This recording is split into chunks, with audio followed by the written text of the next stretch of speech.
ಅಗ್ನಿವೀರ ತರಬೇತಿ ಶಿಬಿರಕ್ಕೆ ಸಂಬಂಧಿಸಿದಂತೆ ಶಿಬಿರಾರ್ಥಿಗಳಿಗೆ ಮಾಹಿತಿ ನೀಡುವ ಕಾರ್ಯಕ್ರಮ ಹಾಗೂ ದಾಖಲಾತಿ ಪ್ರಕ್ರಿಯೆಗಳು ಕುಮಟಾದ ಕೊಂಕಣ ಶಿಕ್ಷಣ ಸಂಸ್ಥೆಯಲ್ಲಿ ನಡೆಯಿತು. ಕಾರ್ಯಕ್ರಮದಲ್ಲಿ ಭಾಗವಹಿಸಿದ ಯುವಕರಿಗೆ ಶಿಬಿರದ ನಿಯಮಾವಳಿ, ತರಬೇತಿ ವಿಧಾನ ಮತ್ತು ಶಿಸ್ತಿನ ಕ್ರಮದ ಮಾಹಿತಿ ನೀಡಲಾಯಿತು.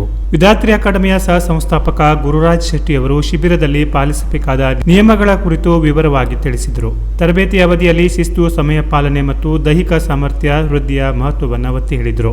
ರಾಷ್ಟ್ರ ನಿರ್ಮಾಣ ವೇದಿಕೆ, Konkan education trust, Vidhatri academy ಹಾಗೂ ನಿವೃತ್ತ ಸೈನಿಕರ ತಂಡದ ಸಂಯುಕ್ತ ಆಶ್ರಯದಲ್ಲಿ ಅಗ್ನಿವೀರ ತರಬೇತಿ ಶಿಬಿರವು ಏಪ್ರಿಲ್ 15ರಿಂದ ಕೊಂಕಣ ಎಜುಕೇಷನ್ ಟ್ರಸ್ಟ್ನ ಸರಸ್ವತಿ ವಿದ್ಯಾಕೇಂದ್ರದ ಆವರಣದಲ್ಲಿ 4 ವಾರಗಳ ಕಾಲ ನಡೆಯಲಿದೆ.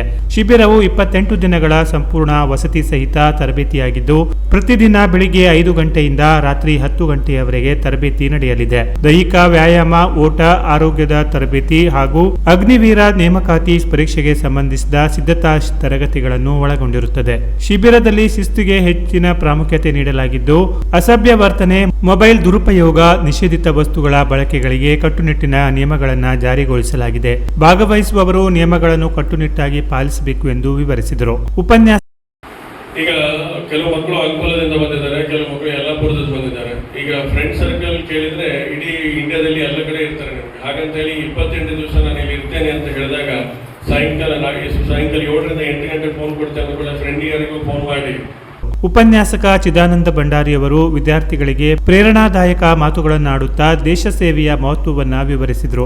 ಯುವಕರು ತಮ್ಮ ಗುರಿಯನ್ನು ಸ್ಪಷ್ಟವಾಗಿ ಹೊಂದಿ ದೃಢ ಸಂಕಲ್ಪದಿಂದ ಮುಂದುವರಿಯಬೇಕು ಎಂದು ಕರೆ ನೀಡಿದರು. ನಿವೃತ್ತ ಸೈನಿಕರಾದ ಗಿರೀಶ್ ನಾಯ್ಕ್, ಗಣೇಶ್ ನಾಯ್ಕ್ ಹಾಗೂ ಗಣಪತಿ ವೈದ್ಯ ಉಪಸ್ಥಿತರಿದ್ದರು. ಮುಖ್ಯೋಪಾಧ್ಯಾಯ ಗಣೇಶ್ ಜೋಶಿ ಅವರು ಸ್ವಾಗತಿಸಿ ಕಾರ್ಯಕ್ರಮ ನಿರೂಪಿಸಿ ವಂದಿಸಿದರು. Canara plus news, Kumta.